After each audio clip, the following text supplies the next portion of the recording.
nous arrive parfois d'être soucieux, douteux, anxieux, énervé, triste, jeune. Et on n'a pas envie de parler, on n'a pas envie de sourire, on n'a pas envie de rigoler. Pourtant, si au même moment, on nous met entre les mains un joli petit bébé, notre première action va être de lui sourire. Alors pourquoi à lui on va lui sourire et aux autres on va pas sourire? Tout simplement parce que le bébé dégage cette sérénité, cette paix, ce bonheur, la force tranquille. Il dégage ça, donc on va lui sourire. Alors que l'enfant va être tout le contraire. Lorsqu'il va voir un adulte, il va éventuellement sourire, mais il peut aussi rester bouche bée, il peut faire la grimace, il peut pleurer, il peut même hurler. Devinez pourquoi. Sachez que le mot visage en hébreu se dit panim. Panim vient aussi de pnim, d'intériorité. Le visage se dit panim, qui est aussi un pluriel.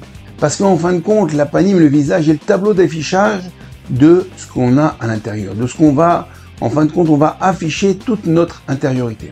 Et lorsque nous arrivons dans un endroit, à la maison, au travail, avec les collègues, notre conjoint, nos amis, nos enfants, si lorsqu'on arrive, les gens font la tronche, ou bien si les gens sont heureux, c'est sûrement parce que c'est ce qu'on dégage.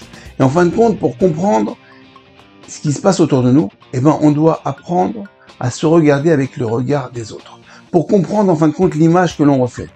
Et si on veut que autour de nous, nous ayons des gens sympathiques et agréables, tout simplement, c'est comme le miroir. On doit mettre face au miroir une belle image. Alors à Bota, il ne nous reste plus qu'à vivre dans la joie et la sérénité pour qu'en fin de compte, ça va faire boule de neige et que nous affichons toujours autour de nous que du bonheur. Je vous dis à très bientôt, École Tout.